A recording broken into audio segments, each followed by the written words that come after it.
Hello, today we will talk about domain and range of functions. Let's get started looking at this function map.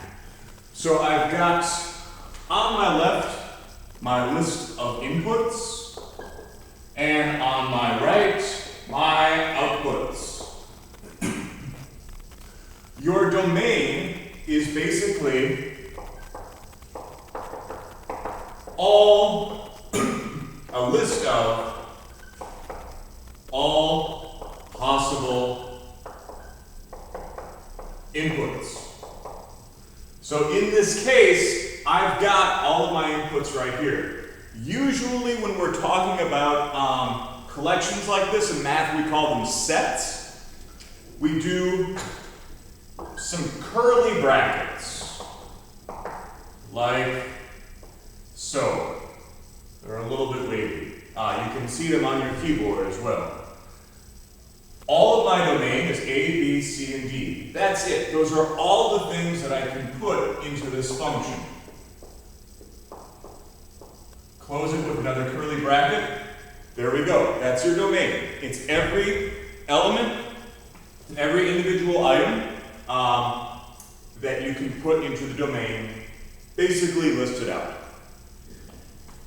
For the range, very similar. Range is your list of all possible outputs.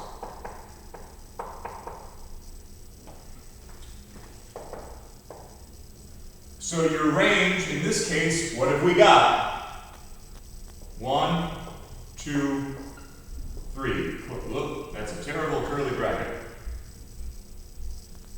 Close it up. There we go. Our domain, all of our possible inputs. Our range, all of our possible outputs. But we're not always going to see it just like this.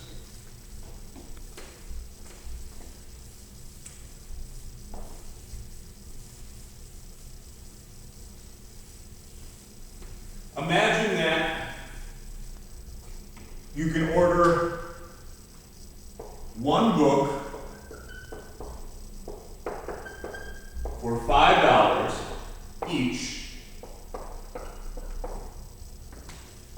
and a maximum of, let's say, 4 books. So there will be some function that you will be able to use to figure out how much you will pay for all of these books. F of x, which is your input, this is your number of books, is equal to, what's the price going to be? $5 for each book, so we'll say 5x. This is the function that models that. How many books could I possibly get? Well, certainly I could get 1, and I've got a limit of 4. So I know both this, let me change colors, both this 1 and the 4 are going to be in my domain. What else will be in the domain? Well, I've got basically everything in between here.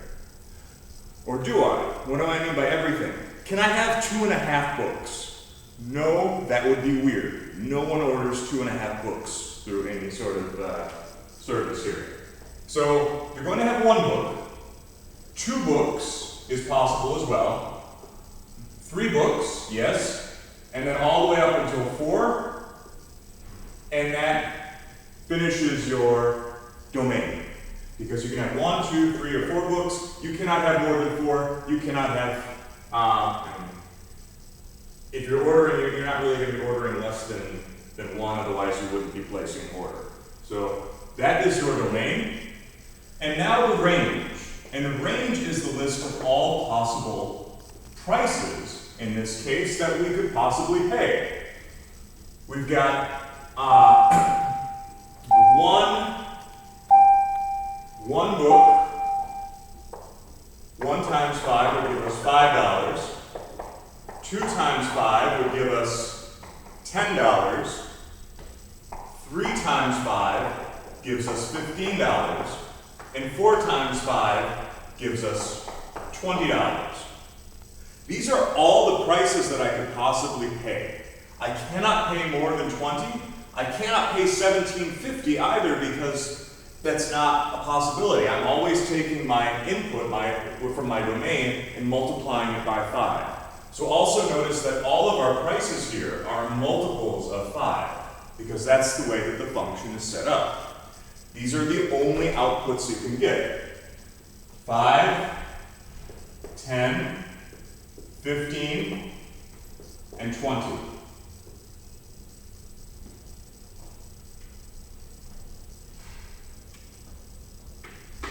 Your domain, along with the function, will help you determine the range.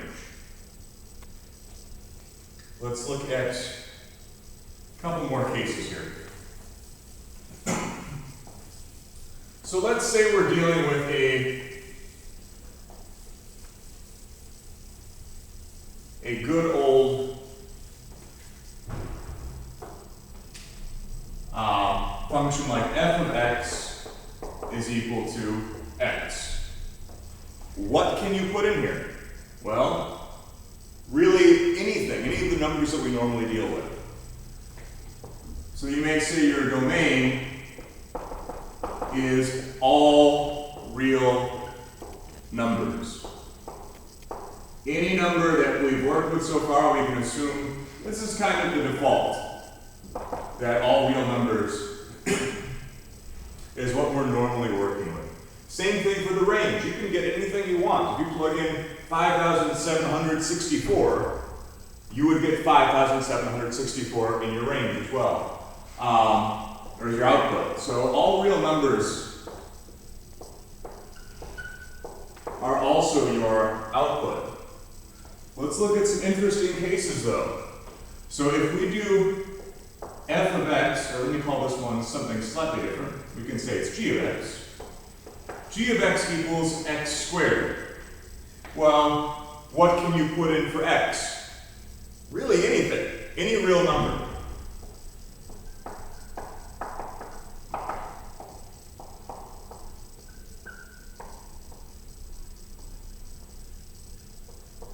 And how about your range? Well, here's where it gets, we have to think a little bit. Is it possible to get any number from x squared? No, that's okay. You can kind of think about maybe, if I ask you, that's probably, there's probably something that's not going to work. Can you get negative numbers as a result of squaring something? No, you cannot. You cannot get a negative number. You could still get 0, right? 0 squared is 0. But you're not going to be able to get like -5 because what can you square to get -5? It's not a real number. No real number will give you that.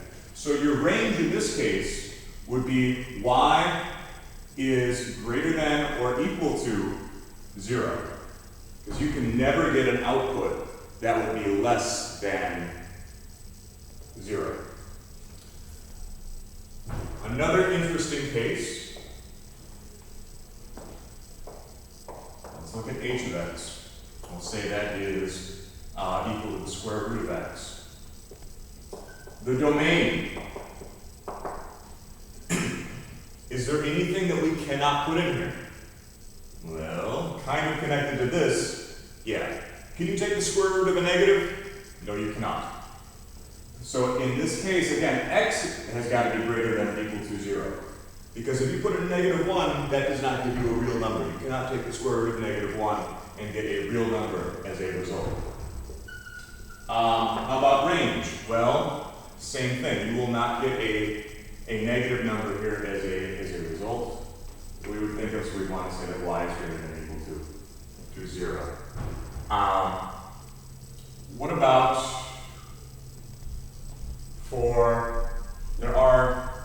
side note, you can't take a negative times a negative number, but normally we disregard the negatives when we're working with square roots. We like to look at the positives. Let's go back to f of x and set up one more, 1 divided by x. Your domain.